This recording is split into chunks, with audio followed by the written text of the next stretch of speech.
Hello and welcome to the Special Moves Podcast, episode 2 already, would you believe? My name is Mike Williams, these guys are Liam McKelvey. Hello. And Jake Kulkowski. Yes. 2 episodes in. It's been a long journey.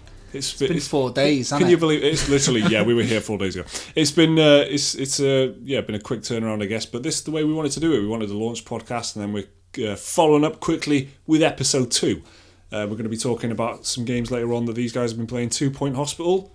Yeah, and right. Monster Hunter Generations Ultimate. Yes. Yeah. Not Generations. Yeah, forget that. This is MHGU for the kids. Generations Ultimate. You might have thought, I've played Generations. Yeah.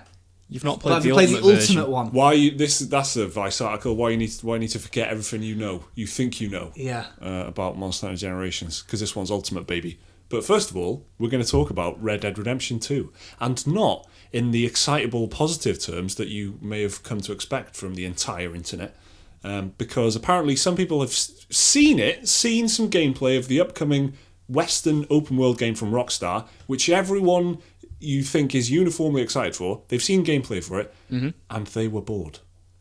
Well, yeah, this is about Gamestop, isn't it? So yes, Gamestop employees. Yeah, so like I guess it's like a management meeting or something. I don't know if like all the regular staff got to go, but there's some GameStop meeting. It happened in Indianapolis. Is this right, Liam? Please stop me if I'm wrong. It is. It was the 2018 GME conference in Indianapolis. I don't know what GME stands for. We missed that GameSpot Manager Experience. Very well.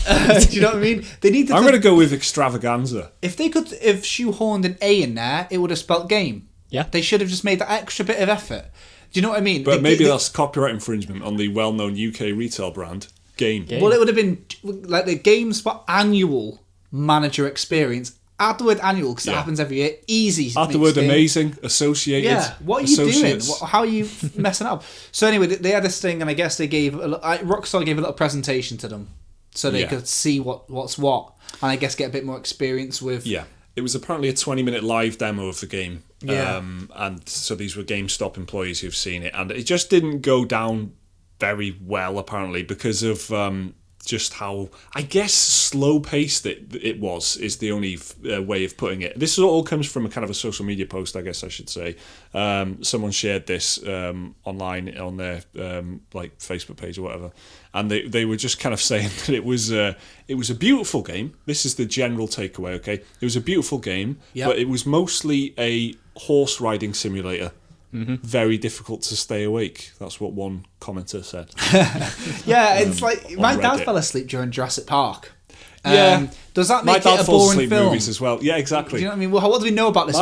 My dad fell asleep during The Mummy Returns. I mean, wow. And that's a very exciting film. Is that the one that debuts The Rock as the Scorpion King? Dwayne The Rock Johnson. How'd you fall asleep Exactly. Very early in his movie career, that was. Yeah, so this is, well, obviously the game's kind of been boasting a lot of atmosphere. From what we've seen, you know, when we saw the Meteor trailer, not like the little small story ones, it was mentioning there's going to be wrangling and hunting and camp fires and whatever. It was like Westworld, the game. Mm-hmm. Yeah, it was like immerse yourself. So, of course, immersion means slow pony walks through cliffs and that. That's be a cowboy is what immersion means. Exactly. And, you know, cowboys, it's not all shootouts and, you know, going into saloons, is it? And shooting prostitutes. About life on the frontier. Exactly. So that could be quite boring sometimes. But I guess this is what a lot of people have said that went to this meeting, though. They said that it was very... I've seen about 3 people use the same word, dry. Mm-hmm. It wasn't as polished and slick as the highly edited they must have been really thinking about the previous thing that they showed off to really highlight the moments. It was a montage basically, wasn't it? Yeah. You'll be doing hunting and you'll be doing Deadeye. It's a very heavily curated 6-minute thing that's packed full of stuff and every single frame, every single shot of it is a bullet point basically where they say, you know, you're going to be doing this, you're going to be doing that, you're going to be doing this, and it's like just a checklist of all this awesome stuff you can do. Yeah. But then I guess the commute between hunting to, like, you know, whatever you're doing next is quite, you know, especially if the world's big, which is something that Rockstar kind of do. So I can kind of take this with a pinch of salt, and it's seasoned to my taste now. I know. That was what? Dear. What? I can take this with a pinch of salt, and it's seasoned to my taste. What I mean is, it's like water for ducks back. This now, like it's like listening to a rock paper shotgun article or something. Well, okay, yeah, well, I don't know. Flowery language, beautiful. That's rock paper shotgun and Vice we've mentioned now. So Sorry. we should have started this video with hello to our honourable rival gangs. I mean, I'm a big fan of rock paper shotgun. You know. Yeah, no, it's all right. But Rockstar know how to make games, and there's lots of quiet moments of GTA, especially like San Andreas and stuff. Even the first Red Dead, there was a lot of just riding between towns. So I don't know who these people are, and because of that, I don't care about what they have to say about it being boring, because I like a lot. You know, is What Remains of Edith Finch boring?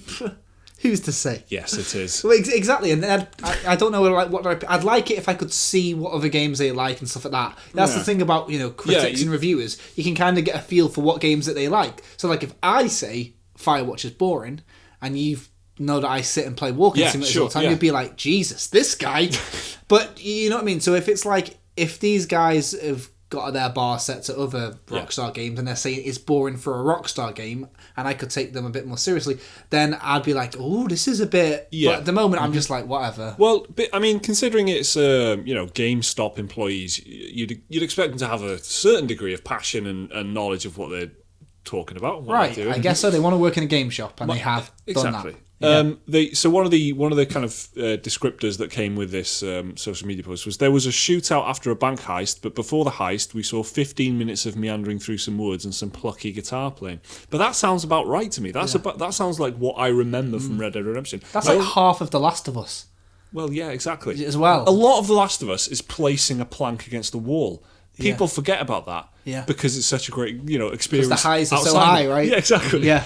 But it's this kind of thing where I feel like that's...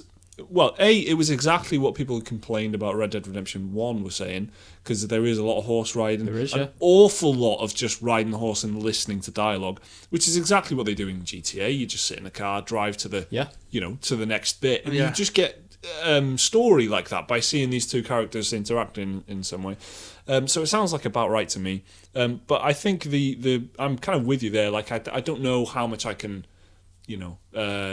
not like trust their opinion, but I just don't know how much value it's got for me, because that sounds good to me. I don't mind being bored. And the biggest one is that is probably what it's like to watch. Maybe if you played those exact 20 minutes, you'd feel differently.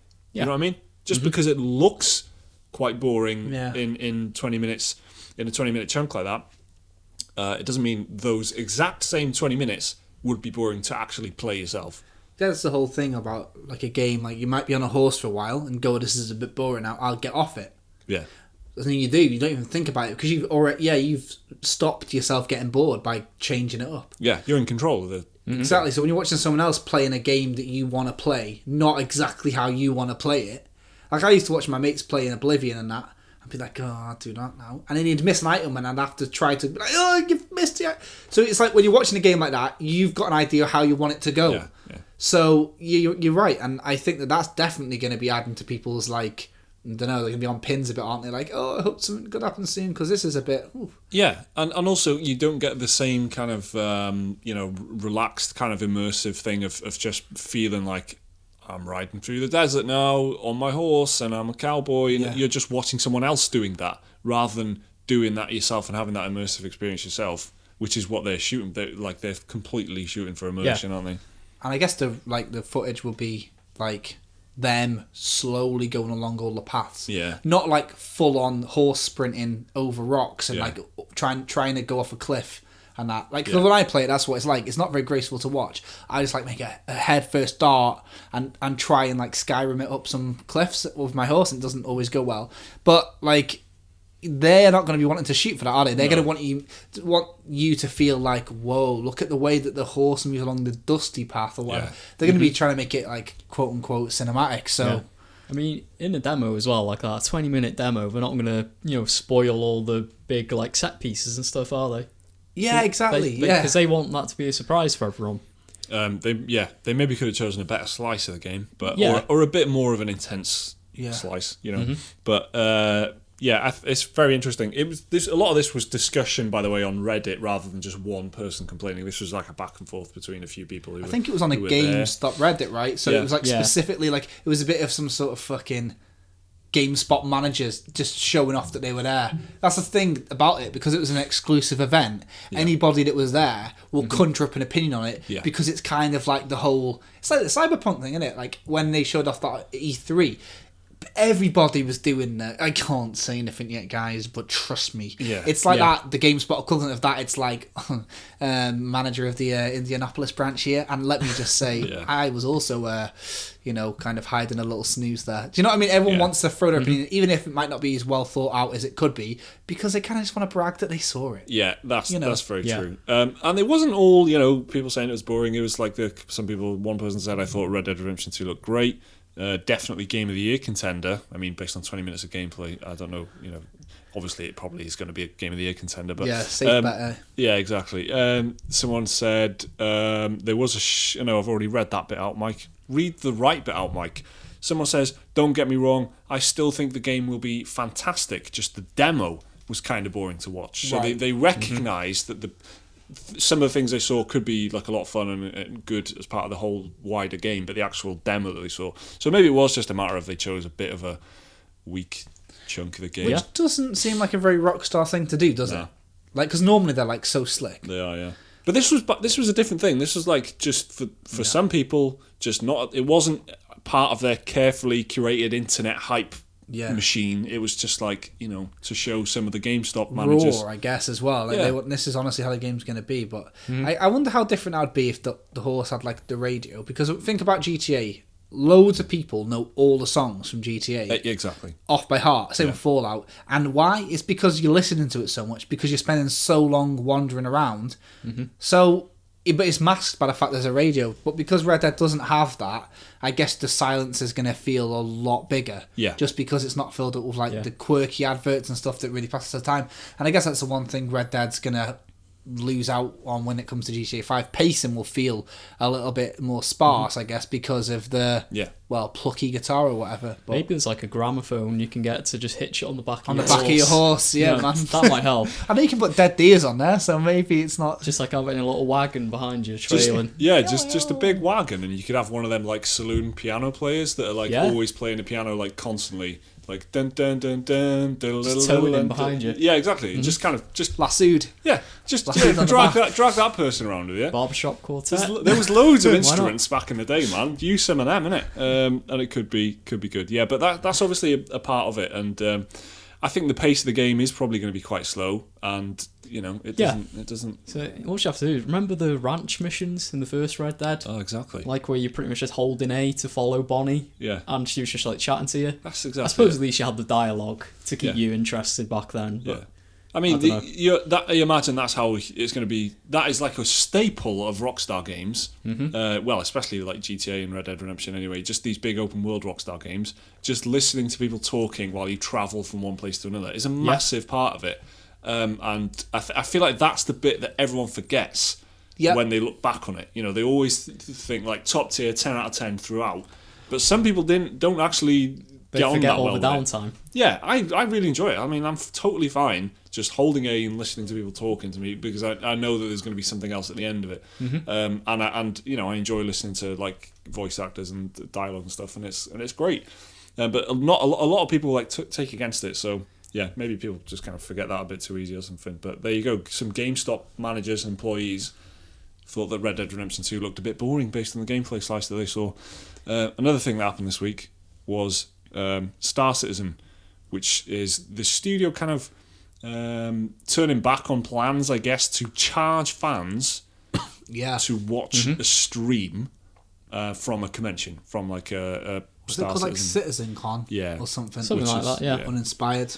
You got space at your disposal. Think of something better. You got the word star, and you went for Citizen. StarCon. I guess.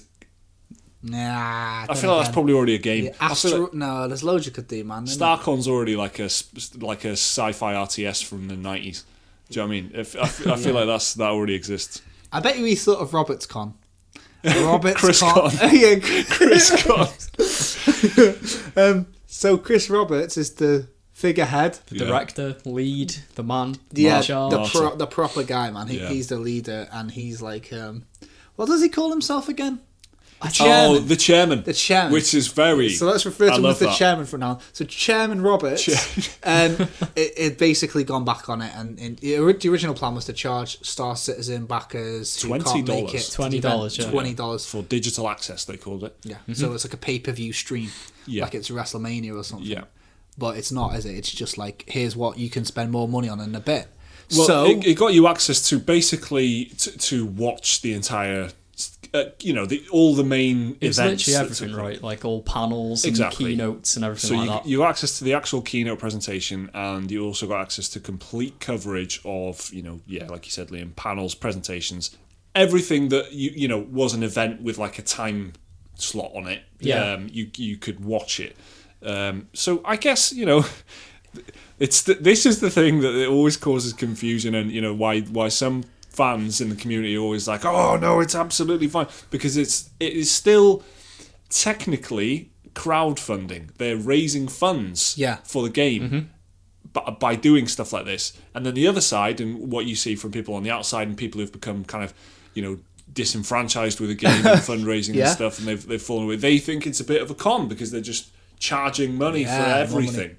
Yeah, but I think he explained it away originally because last year they had the sort of similar thing, if I remember rightly. Yeah. And people kind of complaining about the quality of it. Yeah. So this money was supposed to go to staff that could control better cameras, better equipment, streaming devices. So it was going to be a better quality experience. So you had to pay to watch it, but it was going to be like broadcast quality, Good like camera work, good editing, good producing and stuff. Exactly. So that was the original intention, and obviously there was a bit of a kerfuffle, I guess, and he's gone back on it, and he's even, I think he even mentions that in his, I don't want to say apology, because it's not, is it? A chairman doesn't apologise. He just retracts. He shares wisdom. So what was his retraction? Well, he says, it's very long. That needs to be said. So he's responded... Like everything related to this game. Wow. Story that starts was a slam dunk there, man. If we weren't sat on the other end of the table, I'd high five you.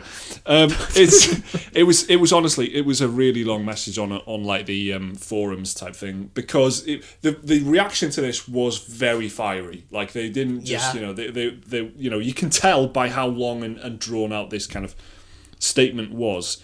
He said, here's a little sample for you. If you're upset, you should be upset at me, because this was my idea. This year's CitizenCon is much bigger than last year's, with 2 separate stages and tracks. We did this because we felt the format we tested last year was a success, and because of this, we wanted to expand it to allow more people to attend and provide more opportunities to hear from and interact with the devs.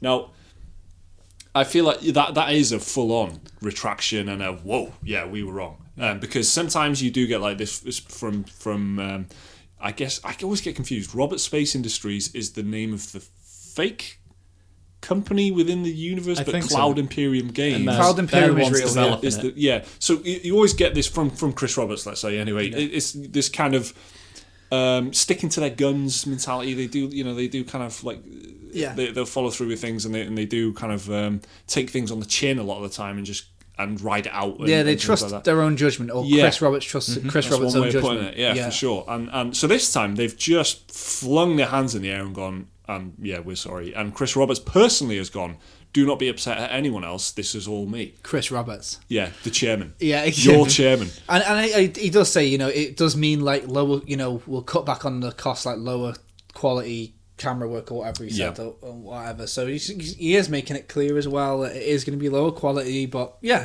this is something quite a straightforward victory for Star Citizen fans that were complaining. Yeah. Mm-hmm. There's no caveat, there's nothing, like you're saying, nothing really seems to be that simple with Star Citizen, and because there's so many people that are really for everything they do and they really believe in his vision and the company as a whole, there's always people arguing on both sides, and it's very loud a lot of the time, and there's a lot of people who've got a lot of strong opinions because there's a lot of money in it, and whenever this happens there's anecdotes on both sides. I'm a $40,000 backer and I really hate this idea, it's disgusting. Well, I'm an $80,000 backer and I think that it's going to be better quality for people that want to watch it, so stuff like that, it always happens. You're totally right. You do get that anecdotal, you don't know what you're talking about. We're doing it. I've been supporting this for years, and this is I'm really happy with this, and I've put loads of money into it. Should point out, by the way, it has the reason, like you said, there's a lot of money involved, and that is no joke. This is a crowd-funded game that has $193 million on the line. Yes. Of people pledging, buying ships, and just paying into schemes like this, buying into... I shouldn't call that a scheme, because that has negative connotations. Yeah. There are positive schemes. Yeah. I'm just saying into... it's a scheme. That's the only word for it. It's you get schemes at your bank. You go to your bank, you get cash. Right. Yeah, they don't call them schemes. I feel like I have to defend every single word they use the word scheme. But like they buy into ideas like this. Ideas. I'll use that one. They buy into ideas like this. And that's how it's got to this massive fundraising point, and then the game is still like not quite. Well, it's not out, is it? Let's be honest. Out. This is the point. It's still not alpha. out, and the goalposts keep getting moved. And this is something that this isn't my opinion or whatever, is it? It's like the game was originally slated for an early release. Yeah. Spoke to some fans, and like I was just saying about this thing. There's fans on either side of the argument every time, and I guess the overall consensus after they finished getting backed on, was it Kickstarter? They continue, do you want us to just put the game out now or carry on building? And we've kind of voted carry on building. So a lot of fans are happy with it to carry on going as long as they get big updates like the Alpha 3.0 and stuff like that, which is what this convention is. Yeah. Because the thing about conventions is it's normally hardcore fans, but with something like Star Citizen, there's hardcore fans from all over the world who won't be able to attend. So this is it's basically a huge developer diary, isn't it? It's a huge update log happening live, so people think that they shouldn't have to pay extra for that. They'll get to see some mechanics and stuff for the first time. They get to see like models of ships and like areas and new systems that they're putting into the game that maybe previously it had just been a bullet point on a list of promises, and now they can show at these events this is what it looks like, this is how the reality is going to be for you when you play the game.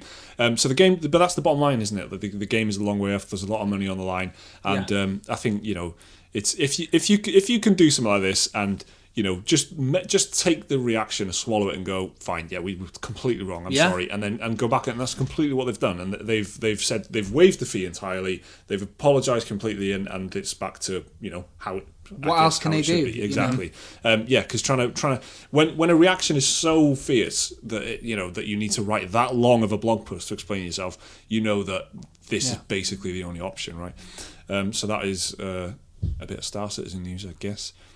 Liam, you've been playing Monster Hunter Generations Ultimate on the Switch. I have. Tell me about that. So, it is a port of Monster Hunter Generations, which was on the 3DS. Yeah. Is it a lot more Ultimate now? Oh, it's a hell of a lot more Ultimate, I tell you.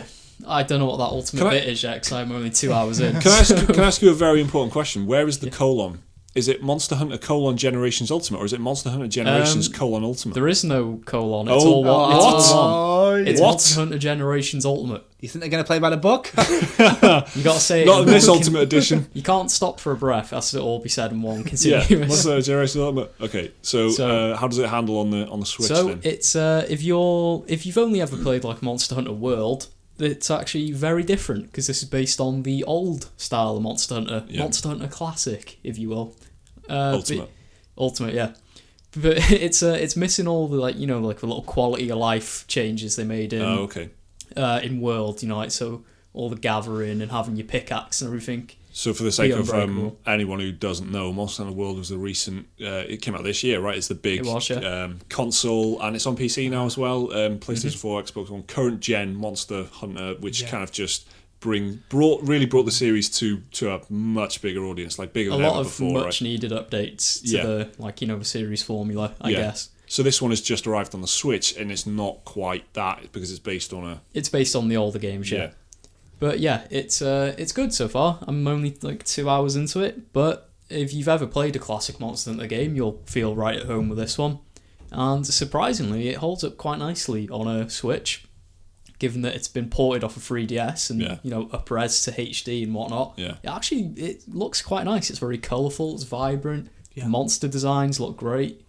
And but other than that, like gameplay-wise, it is really honestly just classic Monster Hunter. You've Yeah. got like 14 different weapons, you know, so you got your sword and shield, your hammer, your dual blade, your Which, I mean, for the way this game works, they're basically roles. Your as well, character aren't they? class, yeah. Yeah.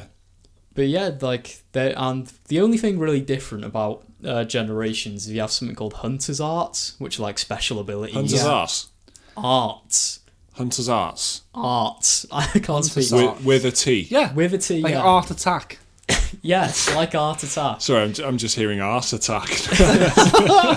Hunter's Arts. Yeah, so they're like these little special moves, and you get to pick like what style you want. So it's like guild, striker, and that like determines like what ability. They're like special abilities basically. Special moves. Special moves. Special Oh, come moves. on, There you come go. on. They are, and they are. Me and Jake go, yeah, special moves. But yeah, they're on like a charge sort of thing. So the more you build it up by attacking, and then you get to activate it by pressing one of the D-pad buttons. Okay. And they're like, you know, different offensive support abilities, defensive stuff. Yeah. And that's probably the most significant change to it. It just adds like more stuff you can do to like your combo in and Yeah. stuff like that. Does it make sense on the Switch? Can you see yourself like dipping into this in and Yeah, out? You know. this is a great portable game because the quests are, well, they can take you anywhere between like a minute to an hour, but I'd say it's definitely good for on the go play because it's been, from what I've noticed, I've only played it portable so far, and the battery life is on the Switch is held up quite well. Right. So you can get a decent amount of playtime in there. Yeah. A friend of mine, Kale's big into Monster Hunter, and he's been Yeah. playing it on Twitch all week. So I've been watching a lot of it. Yeah. It looks decent. So funny how people are talking about it because it was like Monster Hunter is predominantly, well, you know, a portable game. Yeah. And everyone was clamoring, we need it on the home consoles. Yeah. We need it on the home consoles. Yeah. We got it on the home consoles. And now everyone's like, oh, we need it on the Switch. Get it on the Get our Switch. portable Yeah. version back. So it's back. It's kind of Yeah. weird because, like you're saying, it's an updated old game. Yeah, but so if you go World's from at the bar, right? if you go from World to this one, it might feel like a step back in some ways. Yeah, it seems like if World was your first game in the Yeah. Monster Hunter series, This one's going to feel really weird. yeah, you'll be like, huh. It depends how much you're into the raw idea and the raw like mechanics of it, and you know, I guess it would feel like a slightly more compromised portable version, which you'd probably be alright with if you're really into, you know, if Yeah. you're really into a type of game. You know, I played like Rome Total War on the iPad, man. That's not as good as any of the, Yeah. any of the games on PC, but it's, you know, it's a The core ideas are still there, Yeah. and the content is still Yeah. there Yeah. as well. You know, Content wise, it's quite well. I've got a nice little stat here. Okay. Monster Hunter World had 31 big monsters Yeah. at launch. Ultimate Generations, I've got that wrong way round. Yeah. But that's got 93 monsters. Wow. At so launch. it's a lot. They pack So like a lot triple in. the content, really. Yeah, and there's obviously the classic G rank that they had later G on. rank. Yeah, I love like- that when you whipped out a stat, it had the phrase "big monsters" in it. Yeah, not the little crap ones, not the little ones. Yeah. proper ones. Not like the little Yeah. mob ones. The in ones that world. you actually The one, you know, Yeah. the meat Yeah. of the game, Yeah. really. Yeah. Yeah. So to speak. The meat and items are bones. sick in it as well, yeah. Like I was looking at these dual blades. There's loads of good ones. Yeah. They've got like it doesn't take itself too seriously because like the dual blades are obviously two blades. But you can get all sorts. You can get ones that look like Velociraptor claws, Yep. ones that look like a knife and fork, ones that look like That a is pair. amazing. You can. Yeah, yeah. one that looks like two shovels, and my that's personal me. favorite that I saw, just two fists. Yeah. They're like boxing gloves. right, Even though yeah. they're dual blades, they're two boxing gloves. So you can just run up to a monster and and knock batter the the monster. fuck out of it. Yeah, That's only if you're using dual blades. but yeah, exactly. And this Yeah. is like the versatility of just dual blades. Yeah. All these funny and Yeah, yeah, yeah. sometimes very serious, Yeah. cool looking weapons. It looks good. It's very content heavy. If you want, like, you know, if you This will sort of- last you a long time. This oh, game. for sure. Yeah. Yeah. I feel like this is the one thing that I like the Switch. I wouldn't say it needs but I just feel like I would like some more options in the long kind of RPG Yeah. department. Yes. Do you know what I mean? It feels right at home on the Switch, to be Yeah. honest. Yeah, and I think playing that kind of game works great on the Switch, and just playing a game for an hour at a time, just, you know, wherever you might be, like on the train or whatever, and just that's obviously the beautiful thing with the whole Yeah. console, right? And I really like that. Whether there's these longer, meaty kind of games coming out. I tell you though, you said you played it all on portable mode, right? I did, yeah. How much of your Switch do you actually play docked? About 50-50, I reckon. Really? Yeah. 50-50? About 50-50, yeah. I haven't played it, right, once on my telly. What? Have you not? Man, you need to. I played all of Mario Odyssey on my telly. Yeah. Did you really? Get a the Pro whole game. controller on your telly. It's well comfortable. Yeah, I mean, I'm in the no pro controller but TV camp, so I'm the Yeah. the meme Okay, camp so here. you're- Give it a try. I mean, it does make games some games look better. Like Breath of the Wild, it gives it like a bump in graphical quality and stuff like in dock mode. I can see that. I can see Breath of the Wild being a bit better on It gives it like telly. a bit of extra power, really. Some extra gas. Yeah. Like I just don't notice because the screen is obviously a lot smaller than a TV Yeah. screen. Okay, it's closer to my face, but it really doesn't. I mean, I think Breath of the Wild looks amazing, even just in It handheld. does, yeah. So it's a really nice looking game. So yeah, I've just not 50-50. Man, I wasn't expecting that. I thought like everyone was like me. I thought like everyone No. that's like the Right. true sign of an rude ignorant. awakening. Yeah, that's the true sign of an ignorant man. That when you assume everyone's doing what you're doing. So what about you, Jake? Are you doing it a lot on a telly or just I mean the whole Mario? The whole of Mario, yeah. The whole of Tropical Freeze. Yeah, I play Fortnite handheld, so I can see. that makes sense. I can get closer to the screen, so You I can can put see. your screen on your nose. That's it. Hollow Knight played docked. So yeah, mostly docked. Because Mostly docked. Yeah. Wow. I play it portable until the battery dies, and then if I want to keep playing it, I just dock it and carry on playing. Dock that mother. And But then, if not, I usually just, if the battery's going, I just dock it, leave it on charge, go do something else for a bit. very fair, very fair. It's a big surprise. I got to be honest, it's a complete surprise to me. I thought I thought that everyone was doing what I was doing and just playing it like handheld and just taking it around with you. And No, like a 3. That's the thing with Monster Hunter. I'd want to play it docked because I'd feel like I might as well just have it on the 3DS if I'm going to play it portable the whole time. Yeah. It's from all that I've played with, it's been quite comfortable so far on like the Joy-Cons portable. Yeah. It's like I've never felt like my hands cramping or anything, or I've never felt any discomfort anyway playing it so far. Yeah, that's something I guess when they were making it for 3DS they had to consider because it's not like the controls are a little bit more complex on Monster Hunter World, I guess, and you've got to use the pull grip sometimes if you want to sprint and stuff. Yeah. But on this, they've got to design it for the fact that it's going to be used by people on quite small controllers. So the fact that they've already nailed that because it's a portable port means that it should fit comfortably. I mean, you are getting some of these like Wii U games. Kind of trickling through now to the Switch, right? Freeze. So I feel like this 3DS has got such a massive library. There's so many games that could make an easy some belters transfer on the 3DS. Yeah, so hopefully they'll just keep doing that and keep bringing some more games over because that would be very fun. So thanks, Liam. So that's out already. It came out on Tuesday. Tuesday, the 28th of August. And Nintendo Switch. Just one last thing to round it out, I guess. It's sort of like Generations is sort of like a greatest hits of Monster Hunter, the old ones anyway. Yeah. Because you can go to all 4 villages that are in the past games. All of which are Ultimate. Yeah, pretty much all the monsters from the last few games are in it. It's kind of like the greatest hits collection. Yeah. So if you, it's a good starting point, I reckon. If you've never played it. Very cool. Yeah, give it a try. If you're into Monster Hunter World and you want to take it on the you road portable, you want to educate yourself on the history a bit more. Yeah, I recommend it. Very nice. Okay, nice one. So, Jake, you've been playing 2 Point Hospital. Oh, right, 2 Point Hospital. Yeah, I have. It's very nice. So 2 Point Hospital, if you don't know already, is like Theme Hospital. Remember that game from years ago? Well, if you're old like us, no. But if you're born in, if you were around in the 90s, you saw the Phantom Menace in the cinema. Yes, then when did Theme Hospital come out? Right, 1997, 89. I was 2 years old. There we go. Oh my god! So Theme Hospital, I can remember playing at my auntie and uncle's house, and it's so weird because I played 2 Point Hospital, and I felt like I didn't need to play the tutorial because I remember it's that close. It's that close. Oh, even God. how you build the buildings is exactly the same. Right. It's really, really, really unusual to play a game that gets the obvious fan service done so right. Like it's so weird because we were talking about this a little bit earlier before we recorded the podcast actually. You're a strategy player, Mike, and loads of strategy games were knocking about in like the late 90s, early 2000s. And people have tried to bring them back. Some people have succeeded, some people have failed.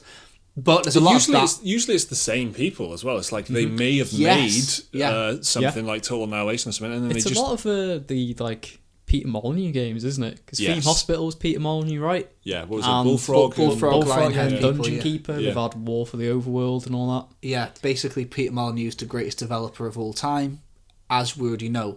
This podcast Notes. is sponsored by 22. It's not really. Note But how no one is disputing that.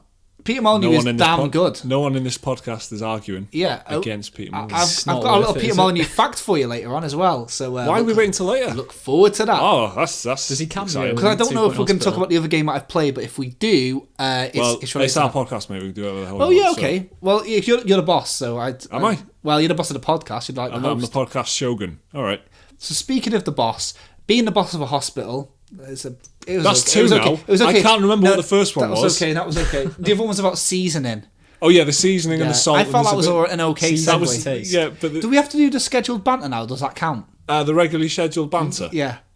Okay. Actually, that was irregularly scheduled, so no. We'll That come back was- to that. That okay? was improv. The banter. schedule is that it arrives once every podcast, but I don't know how we make a feature out of this. Yeah. For anyone who's wondering what the hell is going on at the moment, well, a few days ago in the first Special Moves podcast, we had the feature, the first podcast feature. There was only one because we've only just started. We had but some takers for it as well. They Yeah. were quite into it. Like, which was the regularly scheduled banter. yeah. But then I Jake's didn't like just it. kind of sprung. Jake No. immediately after saying that I'm the boss of the podcast, Yeah. has sprung the. I'm always feature of the listen. challenging my employers. Now, this is something that happens a lot in 2 Point Hospital. See what I'm trying so hard to segue back in. Right. I am. I think what I'm going Let's to do talk is about the stop fatal talking. killings of my patients. I was playing Yes, 2 Point. anything else but this. I was playing Carry 2 on. Point Hospital, and it was my very first hospital. Now they've moved on. I don't know if you can remember how the first one played. So what I'm going to try my hardest to do is not talk about Theme Hospital and talk about this for people who didn't play Theme Hospital. Yeah. 2 Point Hospital is a game where you manage various hospitals. You have to get a certain star rating on one hospital to get to the next hospital. It's kind of got that overcooked map vibe where you need to Yes. complete a level to move on to the next one. It's got an overworld as well. In terms of a PC simulation strategy game, it's very familiar to anyone who's played any kind of management tycoon, anyone who's played Tropico, or like Theme Park, that Planet Coaster, stuff like that, where you've got like you've got one place. Jurassic World Evolution, that was a very popular recent one. Yeah. You've got one place, you do that up, you succeed, you move on to the next place. But with this, I don't know if the other ones do this, but with this one, like, you can go back at any time to bump it up because you get audited and you get a star rating, and you can get this you can go up to 3 stars, like Michelin star, I guess. And then what happens is if at any point you feel like you need some more money, and one of your hospitals is like one of the later hospitals is quite challenging, you can go back and just bump up a star rating in the earlier, easier hospitals. Anyway, the point in the game, for those that don't know, it's a management sim where you make a hospital and you have to cure people of various ailments. Sounds like it could be very boring, but just like the previous game, they kind of moved, and just like Graveyard Keeper that I spoke about last time. In fact, if anyone remembers what I said about Graveyard Keeper being like a very Lionheady humour, it's exactly this. This is the Lionhead people and Bullfrog people making this. And so there's like lots of, like there's a disease called lightheadedness. And their head is a light bulb. They don't actually have serious illnesses and stuff, and they just have silly illnesses. That's right. So they have, which is very important detail, I think, for because it could be a pretty dark game otherwise. Yeah, well, I've got to go on to this in a minute, but something happened yesterday. I'm going to tell you about it. Oh, It's right. very serious. Jake just did a hell of a face, by the way. I'm anxious now. Stop telling them about what I look like and stuff, because they're going to want the video and I don't want to do it. Because previously, when anyone has listened to us on a podcast, they've been able to watch us. So now I've got to give them the audio. I've got to give them the audio described version. Oh, okay, no, you're very, very right there. So what happened yesterday was it was my very first hospital, not hospital, and everything was going really well. And like it felt really nice. Like it kind of gives you that little tutorial: put a reception desk, get the staff. This feels like flashback material. But then something went really wrong. I had a ward, yeah. So I had a diagnosis room, and whenever people were diagnosed with something like misery guts or like something bad, they just needed to stay over in a hospital. And I had a nurse, and she seemed fine on paper. She seemed alright. Like oh my she God. had a good star rating. Where the hell is this going? It's going where you think it's going to go. You know, all the patients that she saw died They all were fine, and it was operations that had like 82% success chance, 90% success chance, but every time they were dying. I was getting a bit suspicious. Man, so I googled. That's good though. That's I juicy, googled that. it. Can you have murderers in this game? I didn't know if it was like that's dark, isn't it? I thought is she like murdering them? Yeah. But it turns out no, she'd like bullshitted her way through the paperwork. Oh, so it wasn't So she malicious. wasn't actually a nurse. She was just actually shite. She just wanted a But job. it doesn't say that at any point. And so the patients in my hospital died on the spot. They fell down dead in the hospital, and they started haunting my hospital. Luckily for me, one of the Jake Kulkowski's Haunted Hospitals. listen to this. Luckily for me, one of my janitors. Now, not all janitors have this ability. One of my janitors was proficient in ghost hunting. And he got a Hoover out, he got a vacuum cleaner out, and he vacuum cleaned the ghosts. He ghostbusted the ghost. He did, yeah. It was so funny. Oh my God, that's great. Isn't That's that so proper good. weird? Like, That's well good. Because the game was completely normal. I had like really, and I was really in debt because I'd spent loads on good stuff. On paper. Clearly not. But then I had this lethal nurse that was killing everybody. I had to let her go because she was killing them all. But it got to a point where the happiness in my hospital was a bit down because there was ghosts. This is only my first hospital. It was, it was all up from there actually. Once the death stopped, I was doing all right. And I still managed to get a 2 out of 3 on the star system despite being haunted.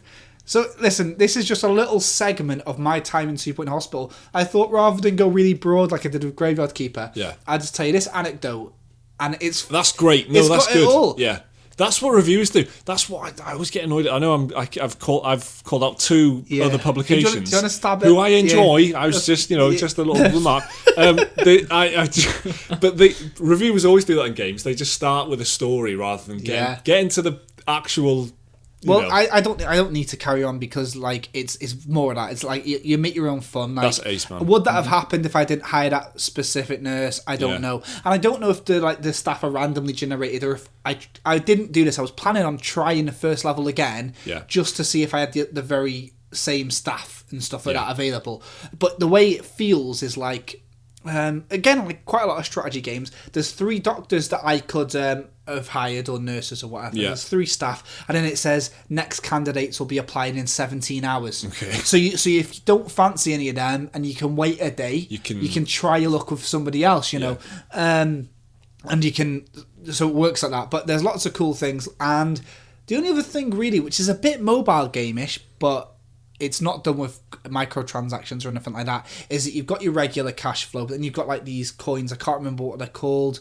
Oh, kudos. Like kudos, but with a H, like dosh. I got it. Cheers. Yeah, it's actually very clever. So it's these dollars, and you can spend that to unlock new features for your hospital. You know, like in The Sims when you unlock new things. So like, I don't know, you've got a bin you want to unlock, a better bin. Yeah. You spend your kudos, and you can use that over all the hospitals.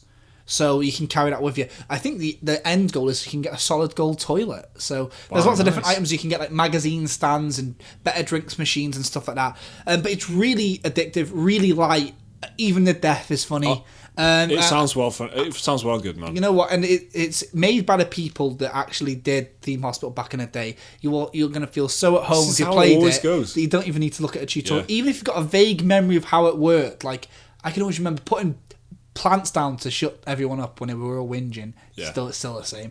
But they've changed these, the lightheadedness. They've got all these funny new things. And I don't want to spoil it, but they've got a couple of throwbacks to the original game when it comes to the diseases. But that was my time. And now just like that, boom. Exciting. That's it. 2 Point Hospital. That was my time. No, that's ace, man. It's honestly, I've seen the reviews and I've got to say they have very good reviews. I mean, it's on Metacritic. It's in like mid to high 80s, and it's doing really well. But that is sold it to me much better than any review score or review has. Thank you very much. That's a very good anecdote. That it's surprisingly how dynamic that sounds, like how it played out. And you said the game's made by the people who made. That's right. Some of the original stuff. That's how it always goes. They're always like the. I've seen it go wrong a few times. I don't want to mention the games because I feel that's a bit negative. But you guys, I'll mention them. Planetary Annihilation. Total Annihilation was. People asked me before, like, what's the problem, right? But that's exactly what it is, and it's the same. It's the same situation where it's the exact people who made Total Annihilation make a new game called Planetary Annihilation, a very obvious spiritual successor, and it just... It's like when Metallica try and do the thrash stuff again now, it's just shit. Yeah. It's like, we're past it. But these guys have somehow managed to just bring it back, and it's like... So Planet Coaster is an obvious example of a very successful type of game like this. Did you ever play games like this, Liam? Have you ever played any of these, like, spiritual successor remake type games? Not that I can actually remember. I think... Yeah, I've only ever played, like, classic... I remember playing Theme Hospital on PS1. Yeah. But I've never played... and Dungeon Keeper as well. I remember playing... Well, Dungeon Keeper 2. I remember playing that around my mate's house when I was younger. But yeah, I never tried, like, War for the Overworld and stuff like that. Yeah, which was... Yeah, exactly. I don't know another one of these. It's just like I've played a few indie games that have been, like, throwbacks to, like, PS1 type stuff. And things like that, like Never Stop Sneaking, that was meant to be a throwback to Metal Gear Solid. Yeah. And that, it was okay, but it didn't quite capture, that same magic. What it did was it captured like 30 seconds of Metal Gear Solid 1 gameplay and made you play it over the course of 12 hours. Into what evolved into more like Liam living out the torture scene from Metal Gear Solid 1. Yeah. When he just kept smashing circle when he should have submitted. The game is like way more meta than Kojima ever tried to be with... This is actually the thing though, a lot of the time when people try to throw back stuff, and it goes really well, it ends up being someone nothing to do with it. Mm-hmm. Like Owlboy and stuff like that, like Dead Cells, Hollow Knight. Just someone who really loves it. That old school stuff, done by the fans, for the fans. Yeah. But a lot of the time, you think that the people that were there at the beginning doing it would be the best ones, and sadly, that's not really the case. This is, though. This is like, all of a sudden... at least to recent memory, the best example I can think of a studio who did something like 20 years ago coming back and nailing it. Get that on a box. Yeah. Get that on a box. Mm-hmm. So that's 2 Point Hospital, which is, again, it's out already. Came on the 30th of August. It's only been out a couple of days as of the time of recording. And it's on PC, Linux, and Mac OS. Mm-hmm. In other words, PC in it. It's on every type of PC. It's not on consoles. You mentioned...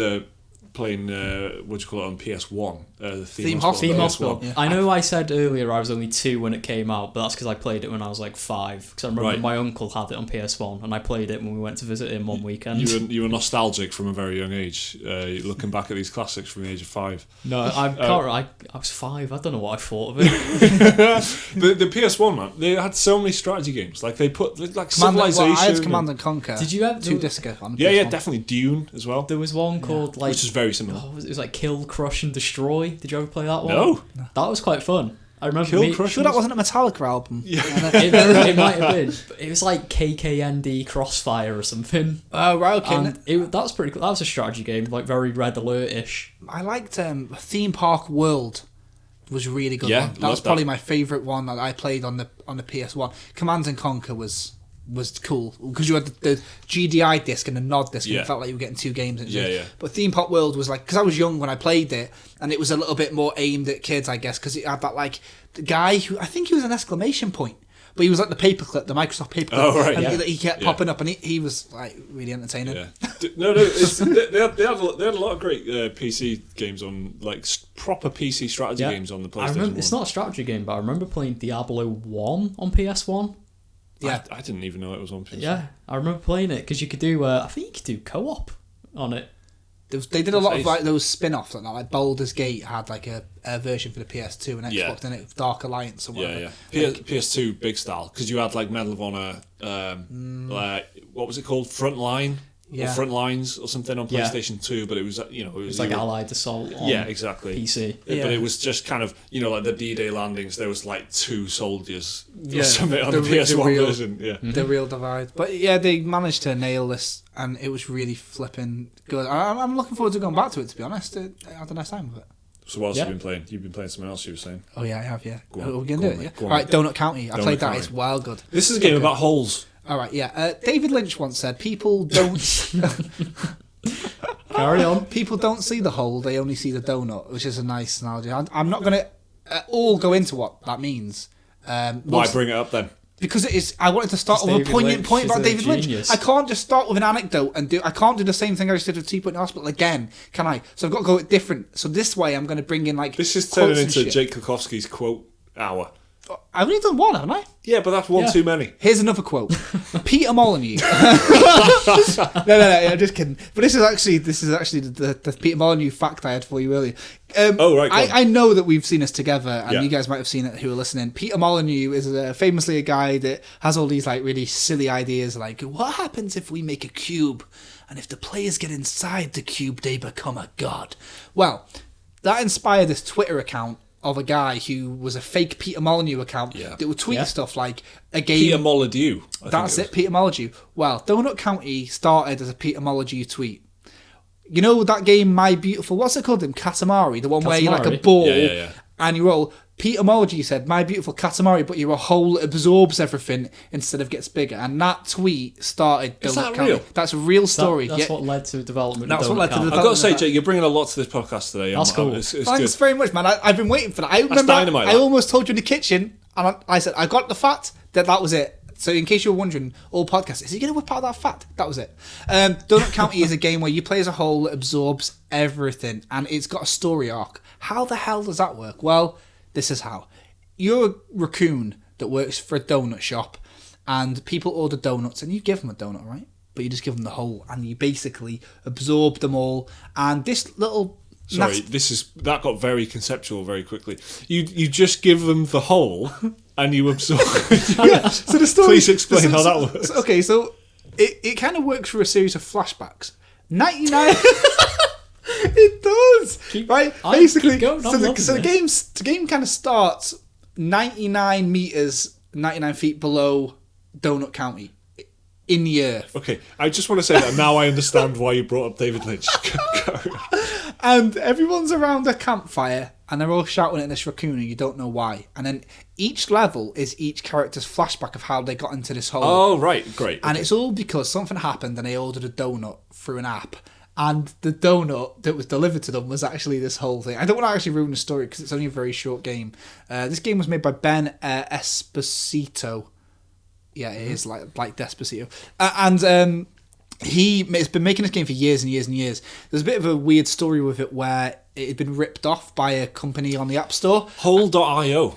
Yeah. Which is like top of the charts. Like it was just holding this top of the charts for ages. And it's a bit of a shame because he's been working on it for ages and he's finally released the game, but it's like kind of been swamped by the fact that Hole.io is out these now. guys just rocked up and just completely took his idea and just made yeah. it into a .io game. Exactly, but he took the idea from Peter Molyneux, so I don't know. There you go. Anyway, so this game has been like a critical darling for a while from all the people that have played it, and Annapurna Interactive, the publishers of What Remains of Edith Finch, have put it out. They're a bit more artsy studio, and they put out a lot of games, and they don't care about the length. Yeah. Because of this, Donut County is like 2 hours long, and it's about 15 quid.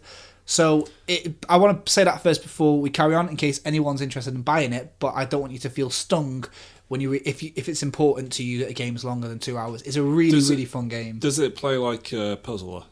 It's really not that much of a puzzler until towards the end levels where, like mechanic spoilers, you can shoot things back out of the hole. You get a catapult, so you can. So for example, I don't know. There's like. So what are you doing then? How are you? You just going around? You just absorb everything. So here's the thing: you can only fit things in your hole that are small enough. But every time you put something in your hole gets bigger. You grow. Okay. So it is a puzzler. So that's. But it's pretty simple. But it's really like easy because it's like there's a small rock and a bigger rock and a bigger. Rock.